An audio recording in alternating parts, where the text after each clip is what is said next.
juntos participavam das refeições, com alegria e sinceridade de coração, louvando a Deus e tendo a simpatia de todo o povo. E o Senhor lhes acrescentava diariamente os que iam sendo salvos.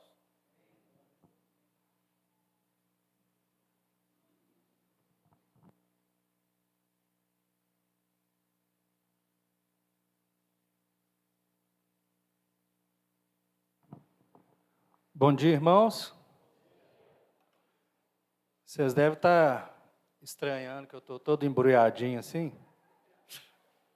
Já ouvi um tanto de piada aí hoje. Mas isso é culpa do Carlinhos.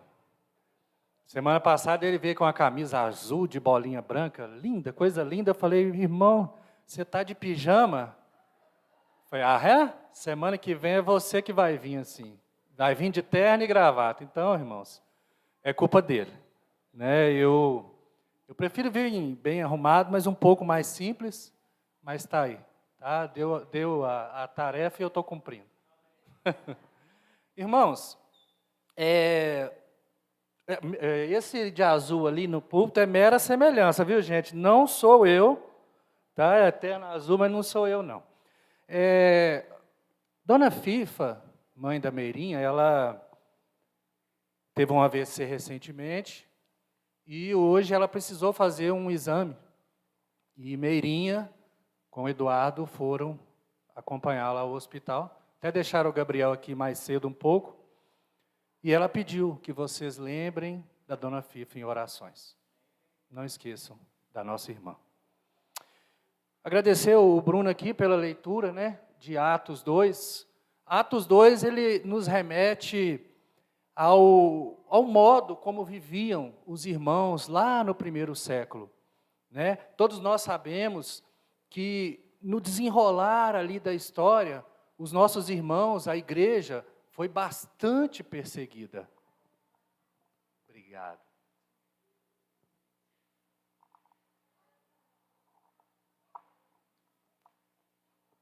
A igreja foi tão perseguida que os irmãos eles chegavam a se reunir até em cavernas, em catacumbas, né? Catacumbas são aquelas valas subterrâneas debaixo da cidade, onde eram sepultados os mortos da época. E isso foi a realidade dos irmãos lá dos primeiros séculos. Imagina você se reunir num local onde está cheio de defuntos, mas tamanha era a fé dos nossos irmãos, né? Muitos deles perseguidos, eles perderam a vida. Mas assim, quanto mais perseguidos eles eram, mais a fé deles aumentava. E mais ainda crescia o número daqueles que defendiam a palavra da verdade, daqueles que estavam dispostos a encarar tudo por causa de Jesus. A igreja no primeiro século, ela é um importante modelo para nós hoje. Mas como será que anda a igreja 2000 anos depois? Será que a nossa fé, ela pode ser provada como foi a fé daqueles irmãos? Qual a importância do culto de adoração ao Senhor na vida do crente? Eu vejo nas denominações várias pessoas que elas vão à igreja todos os dias. Tem pessoas que vão em dias específicos da semana, 2 ou 3 vezes. Tem aqueles que só vão em datas religiosas. Dá uma data religiosa, ele lembra de ir à igreja. E tem aqueles que de vez em quando aparecem, né? Os chamados turistas. E tem aqueles, irmãos, que só vão em casamentos ou batizados. Fora isso, não quer saber de igreja. Nós que nos reunimos todo o primeiro dia da semana, nós somos criticados. Nós somos chamados de domingueiros. Já ouviu isso?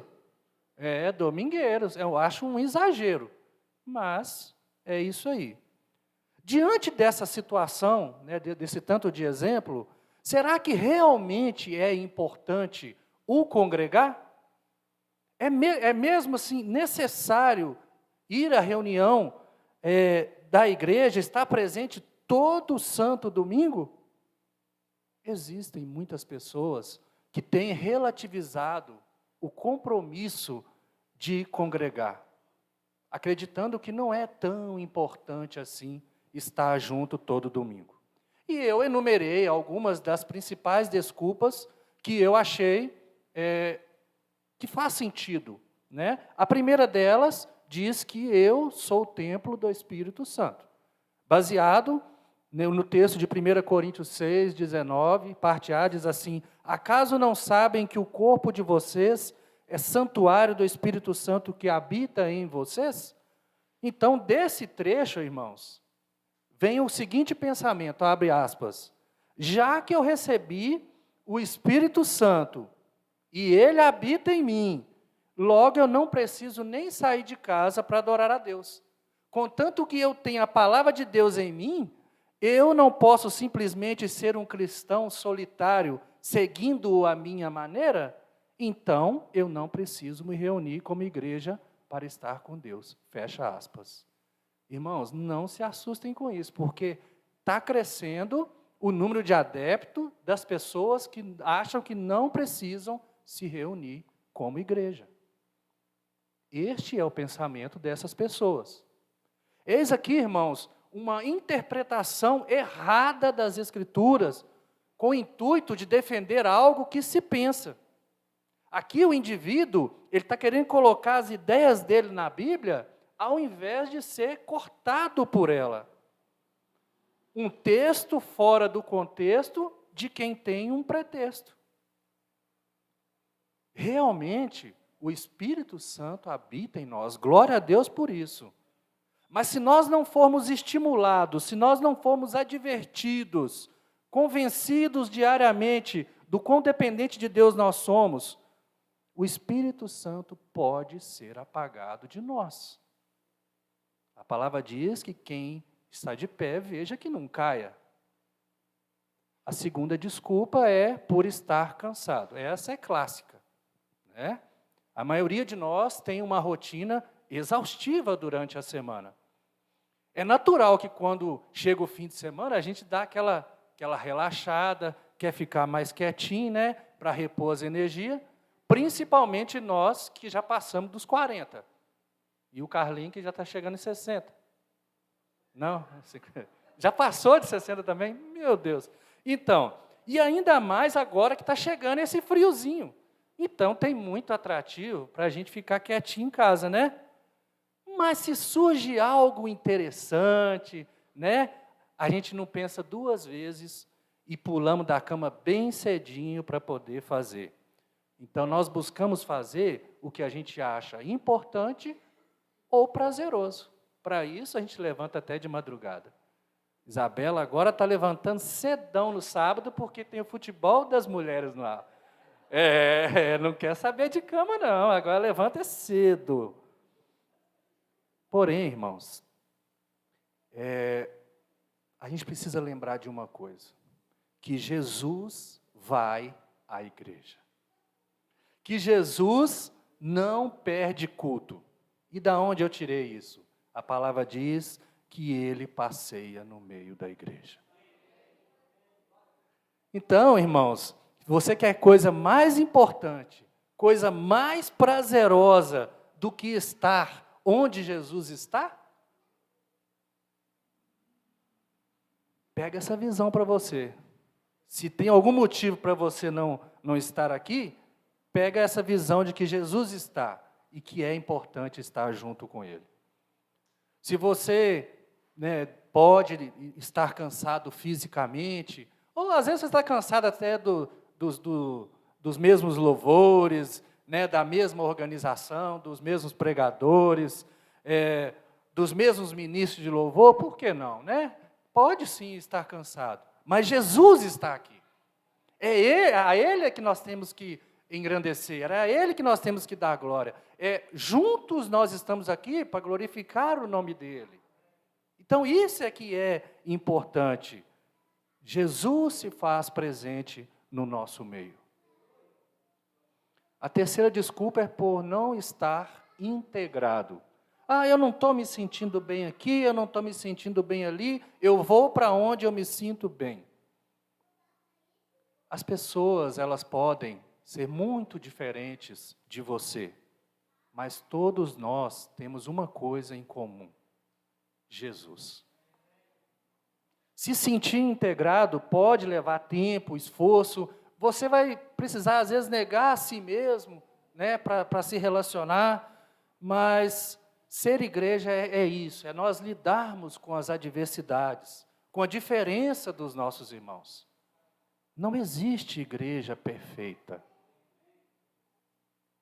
Se eu procuro essa igreja no Eldorado, no Itapuã, no Centro, no Glória, e por acaso eu encontre essa igreja, eu falo assim, agora eu vou para lá. Na mesma hora ela vai deixar de ser perfeita, porque eu sou imperfeito.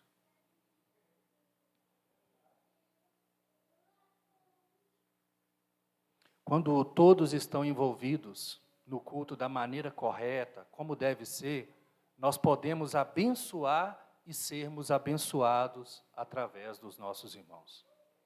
Quando nós nos reunimos, a palavra ela é pregada para correção, para edificação e para benefício de todos nós, para que nós possamos crescer, para que nós tenhamos a nossa fé aumentada. Então, cabe a nós, irmãos, interagir uns com os outros de uma forma harmoniosa. A palavra diz suportando uns aos outros, amando, né? A nossa diferença, nós somos conhecidos porque nós amamos uns aos outros. Então, seja o primeiro a procurar a aproximação dos irmãos. Não espere ele vir até você, vá até ele. A quarta desculpa são os muitos afazeres. Abre aspas, hoje eu não vou para o culto porque eu tenho que fazer isto ou fazer aquilo. Eu tenho que fazer almoço, eu tenho que cortar a grama, eu tenho que ir ao clube, eu tenho que jogar bola, eu tenho que fazer muitas coisas. E o único dia que eu tenho para fazer isso é no domingo. Fecha aspas. Onde está o colocar o reino em primeiro lugar? Quando a gente estuda a Bíblia, nós aprendemos que um verdadeiro discípulo de Jesus coloca o reino em primeiro lugar. Aprendi, Jaime? Estou aprendendo. Então, o básico do básico de colocar o reino em primeiro lugar é congregar. Começa por aí. Agarra essa ideia. Se você quer colocar o reino em primeiro lugar e precisa, comece não perdendo o culto. Em Lucas, capítulo 10, versículo 38 a 42, acontece algo muito interessante, pertinente ao que nós estamos tratando aqui. É o texto que narra o incidente entre Marta, Maria e Jesus lá em Betânia.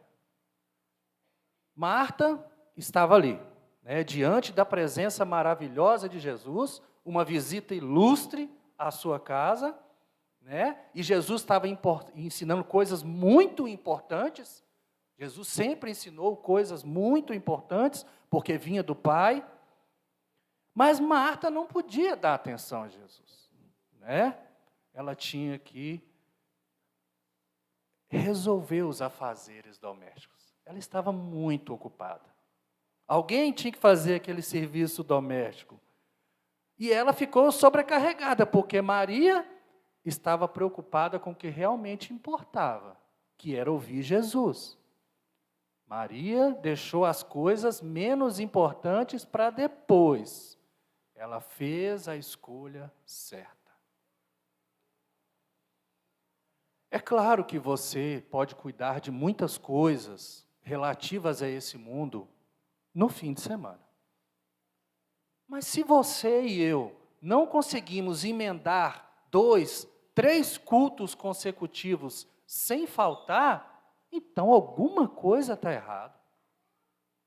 Nós precisamos separar o tempo de cuidar das coisas que perecem e o tempo de dar atenção a Jesus, que é eterno. Quais são as suas prioridades? Ganhar este mundo ou a vida eterna? Jesus disse que quem perder essa vida por causa dele, vai ganhar a vida que realmente importa, a vida eterna. Nós estamos num momento em que o mundo ele se esqueceu do real significado do que é ser igreja. Que Jesus estabeleceu a sua igreja. E que por meio da igreja, as pessoas elas têm as suas vidas transformadas por Jesus. Nesta igreja, os salvos são adicionados diariamente para poder lutar, para poder entrar nesse exército da salvação. Se reunir como igreja é muito importante para a nossa fé. Então, irmãos, como que eu vou saber da necessidade dos meus irmãos se eu sou um crente ausente? Como que eu vou desenvolver os meus dons se eu nunca estou disponível? Como que eu vou ensinar a palavra para alguém se eu nem congrego direito? Como que eu quero que alguém faça o que eu não faço? Recentemente, o Leozão trouxe algumas pessoas para a igreja, né? Jesus adicionou-os à igreja, mas o Léo foi uma ferramenta na vida deles. O Felipe, o Alisson, o Levi, Mateus é Levi, né? Então, imagina, irmãos, se o Léo é um daqueles que, de vez em quando, vem à reunião da igreja.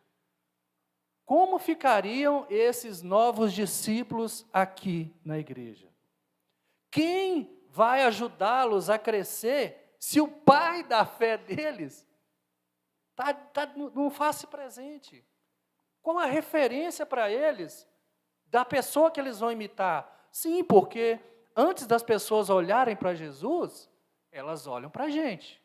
E antes delas imitarem Jesus, elas imitam a gente. Existe um tipo de ensino à distância que é chamado de EAD. Será que existe, é possível haver comunhão à distância também? Né? Seria o CAD? Será que isso existe, irmãos? Sou estranho. Comunhão à distância?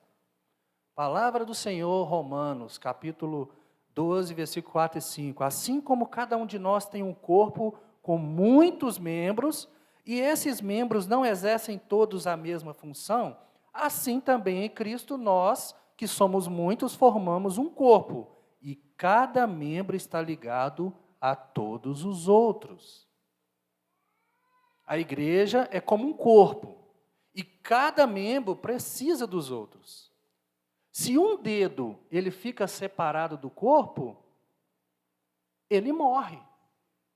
Da mesma forma, sem comunhão com o resto da igreja, nós ficamos fracos e a nossa vida espiritual, ela sofre.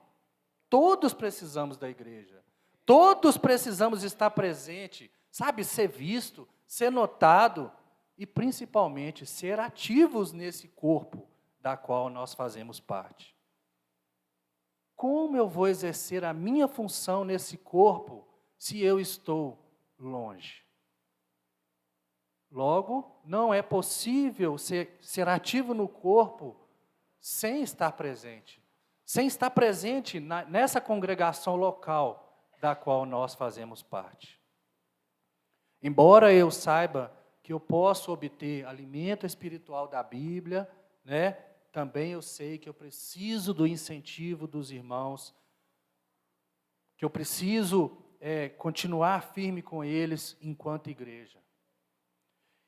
Quando eu vejo outros membros de Cristo, na mesma luta que eu, na mesma batalha que eu fico fortalecido. E isso me ajuda a seguir lutando contra o pecado. Paulo ele usa a ilustração de um corpo figurativo para explicar que se nós realmente queremos progredir nessa caminhada, nós precisamos uns dos outros. Efésios capítulo 4, versículo 16. De quem todo o corpo, bem ajustado e consolidado por todas as juntas, segundo a operação eficaz pelo qual cada parte faz a sua parte, cada parte faz a sua parte, causa o crescimento do corpo para a edificação de si mesmo em amor. Todos os verdadeiros cristãos são membros desse corpo de Cristo. E, como tal, nós precisamos uns dos outros para poder seguir juntos. Nem todos nós podemos ter o mesmo papel no corpo. Mas quando eu me faço presente nas reuniões, quando eu estou procurando seguir a Cristo verdadeiramente, eu estou fazendo a minha parte no crescimento desse corpo. É por isso que nós precisamos nos reunir regularmente, para edificar e encorajar uns aos outros. A igreja, ela é um só corpo. O seu dedo não é um corpo. O seu dedo é apenas uma parte do corpo. Nós fazemos parte do mesmo corpo. Se você sofre, eu também sofro. Se eu sofro, você sofre comigo, porque nós estamos ligados ao mesmo corpo. Se você sente uma dor de cabeça, pode estar sinalizando que algo não vai bem no seu corpo. E a gente não está acostumado a sentir dor, né? A nossa geração não quer sentir dor. Aí você corre e toma uma aspirina. Você vai fazer um tratamento local. Mas se ao invés da aspirina, você toma um antiácido, ou algo natural, né, Jaime? O que é bom para o estômago? Boldo? É boa. Argila não. Então, se você toma um antiácido e a dor de cabeça passa, então o problema não é na cabeça, o problema é no estômago. Não é verdade? Em Cristo, nós nos tornamos um só. O que se passa em um, reflete em todos. Eu, sozinho, eu não sou o corpo de Cristo. Você, sozinho, não é corpo de Cristo. A igreja, sim. A igreja é corpo de Cristo. Eu, sozinho, não sou igreja. Pega isso. Você, sozinho, também não é igreja. Sozinho nós podemos ser templo, morada do Espírito Santo, mas igreja não. São coisas distintas, são coisas diferentes. E é por não compreender bem isso que algumas pessoas que podem servir a Deus sem congregar. Porque eles acham que sozinhos já são igreja, e não são. Jesus disse que vai voltar para buscar a sua igreja, não membros amputados. A igreja, ela é a união dos membros de Cristo. Eu sou parte, eu não sou todo. Que valor que tem um pé fora do corpo? Esse é o meu valor fora da igreja. Em alguns irmãos, a gente identifica claramente a sua função no corpo, né? O Jaime recentemente disse que acha que é boca. E eu concordo com ele. Muitos ensinos grandiosos Deus tem usado o irmão para trazer para a gente. Então eu concordo. O Carlinho, eu achava que era olhos, né? Porque fica atento à necessidade da igreja e tal. Mas depois do incidente do rapaz que entrou aqui, e ele falou que ia sair correndo, eu acho que ele é perna. Pode ser perna, né? O Sandes, eu acho que é ouvido. Ele fica atento à acústica, tá, alguma coisa dá errado, ele vai lá na mesa do som, orienta os meninos. O Gil, eu acho que são pés, porque ele tem levado a ceia para alguns irmãos. E o Gil não está sozinho nessa. A dona Iraci, a Gislaine, na limpeza desse prédio, e a Thaís ali amassando aquela massa do pão para fazer, aquela massa para preparar o pão, né? Eu penso que elas são mãos. Por que não, né? O Marquinhos, da Emily, era da Edné, agora Marquinhos da Emily. Mudou, né? Eu tenho visto ele como um braço. Vocês têm que ver o ótimo trabalho que ele está fazendo lá no abrigo. Lá junto dos meninos. Está espetacular. Eu penso, irmãos, que eu também devo ser braço, sabe? Porque quando eu vejo alguma coisa precisando de arrumar, eu vou lá e arrumo, né, para a honra e glória do Senhor, mas eu acho que nesse corpo eu devo ser braço também. Agora, irmãos, vocês imaginam, se nenhuma boca quer vir falar, ou se nenhum ouvido quer escutar, então, algum membro de uma outra função, ele vai ter que se desdobrar para cumprir essa falta, para poder o corpo funcionar. Se alguém que é mão, nesse corpo, resolve que não precisa congregar mais, então quem é braço, com muita dificuldade, terá que exercer essa função. Eu fico pensando um corpo sem mãos na linguagem dos sinais. Complicado. Um corpo sem mãos ainda é corpo. Mas uma mão fora do corpo, ela tende a morrer. É só uma mão fora do corpo que não é capaz de exercer função nenhuma, porque está desligada do corpo que dá vida a ela. Se você não está exercendo a sua função neste corpo, então alguém está se desdobrando para fazê-la. Eu quero trazer agora para vocês uma estrela do cinema. Aguardem, aguardem.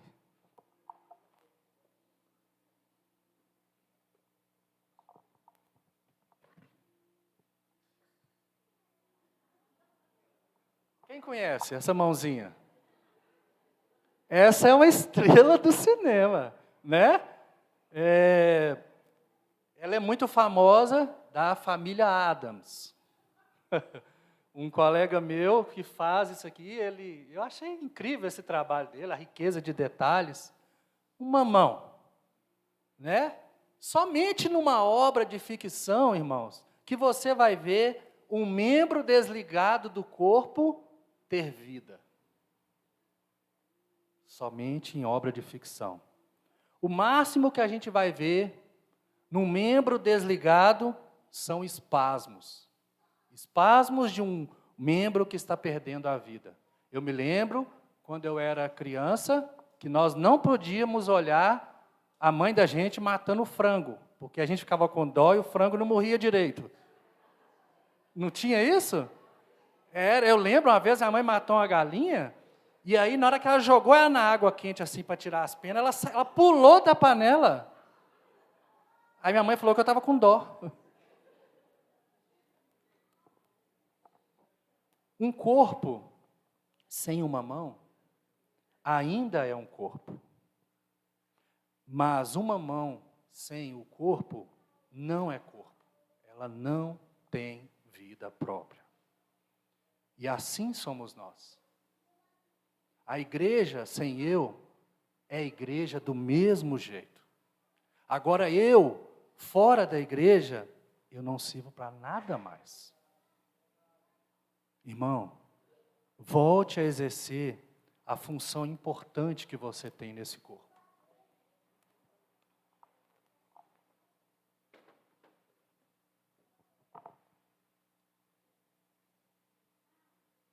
Acho que as menininhas que trazem água é mão também. Para a gente ser mais prático, né, a gente pode se desafiar com o objetivo de não vou perder mais culto. Não quero perder mais culto, eu estou motivado, a pregação hoje do Kleber valeu, não quero perder mais culto. Né? Então, para a gente alcançar esse objetivo, nós precisamos de motivações, principalmente de quem está mais perto da gente, mais próximo da gente, né? E criar situações que cooperem para isso. Por exemplo, a esposa anima o seu marido. Né? O maridão, não vão hoje não. Aí ela fala, não, vamos sim, tal. Né? E o esposo anima a sua esposa. Bora, eu sou responsável por vocês, vamos embora que tem que ir para a igreja. Não é verdade? Filhos, tem uma arma que vocês podem usar. Pai, me leva para o instituto, pai, eu gosto do instituto. Eu duvido que ele vai resistir e não vai te trazer. Eu me lembro, quando eu era novo convertido, eu ficava fazendo corpo mole. E aí houve essa cutucada espiritual em mim, sabe? Para eu trazer Isabela para o instituto. Então, não faça compromissos para domingo de manhã, irmãos. Joga tudo para de tarde. Joga tudo para sábado. Não faça outro compromisso que não seja estar aqui domingo pela manhã. Você vai viajar? Merecido, né? Trabalha muito, merece viajar. Então, quando você for viajar, procura saber se tem uma igreja de Cristo lá na cidade que você vai estar. Eu tenho certeza que vai ser uma alegria enorme dos irmãos em te receber e você em conhecer outros irmãos. Tá bom, viajei, não tem igreja de Cristo, é domingo, o que eu vou fazer? Faça um culto entre vocês e partam o pão. Por que partir o pão? Porque a palavra diz que no primeiro dia da semana, estando nós reunidos com o propósito de partir o pão. Então a gente se reúne para partir o pão. Será que as pessoas que estão faltando às reuniões, aos cultos, elas têm partido o pão? Já pararam para pensar isso? É importante a gente não relativizar a necessidade de cear todo o primeiro dia da semana. É muito importante isso. Vai viajar? Não deixa de cear. Leva pão, leva suco com você. Pede para a Thaís, ela separa uma quantidade maior. O suco é mais fácil, você compra lá mesmo. Mas o pão leva prontinho. Um pão sem fermento, do jeito que tem que ser. Né? Cuidado, irmãos, para não viajar demais e congregar de menos também. Né? Vamos prestar mais atenção. Tem hora para tudo também. Agora, você está com preguiça? Né? Está desanimado? Não vou ao culto hoje, não estou querendo ir. Nem pense em ligar a live. Nem pense em live. Se você ficou doente e não pode estar aqui, usa a live. Beleza? É para esse propósito que ela foi criada. Agora, por causa de preguiça, não.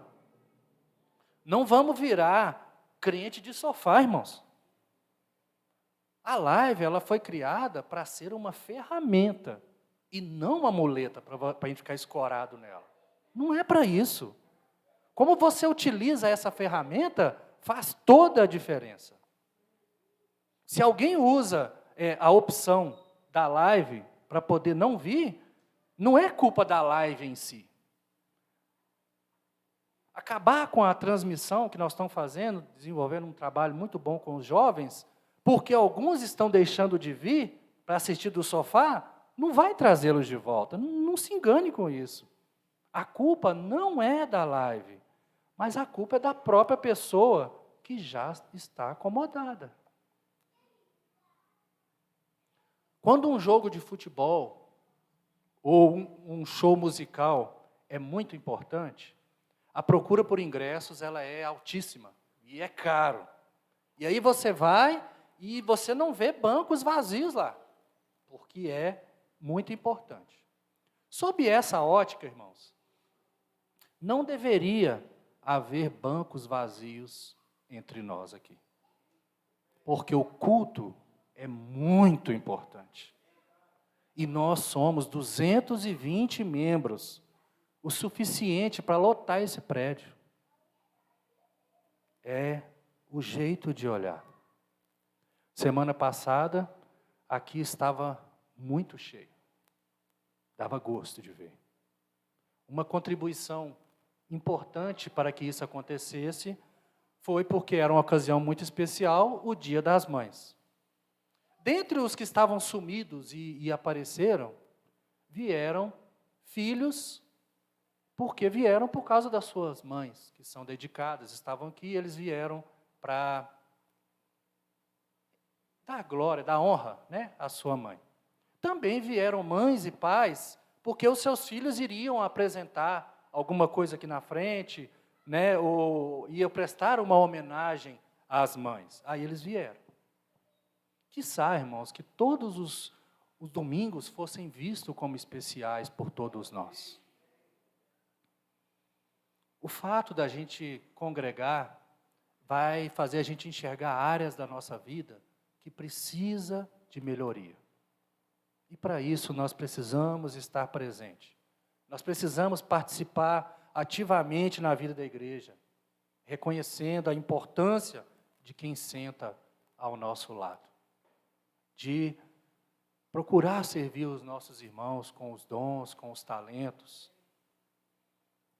Não existe regras duras na Bíblia quanto ao frequentar os cultos. Se fosse, era muito fácil. Eu jogava aqui e falava, ó, está vendo? Não pode. Não existe regra dura na Bíblia. Porque não é uma regra, é a necessidade.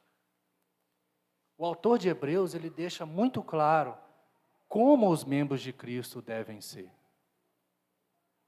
Apeguemo-nos com firmeza à esperança que professamos, pois aquele que prometeu é fiel.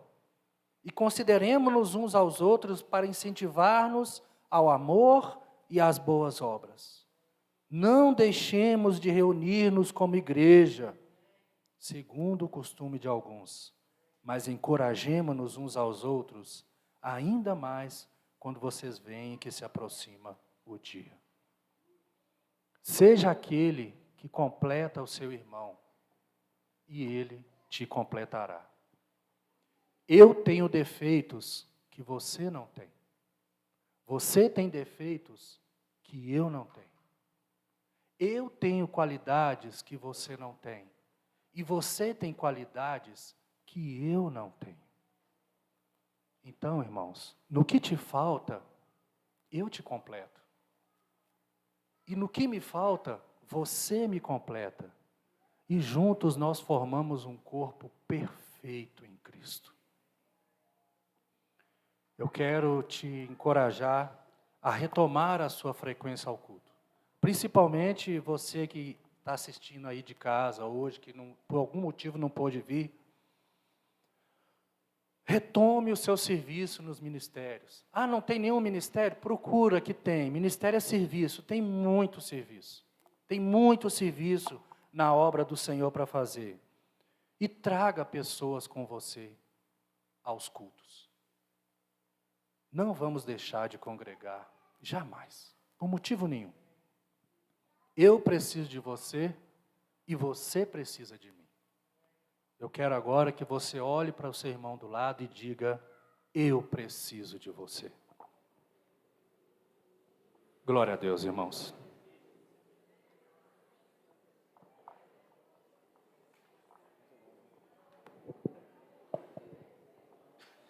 Muito boa a pregação, Kleber. Realmente nos motivou ainda mais.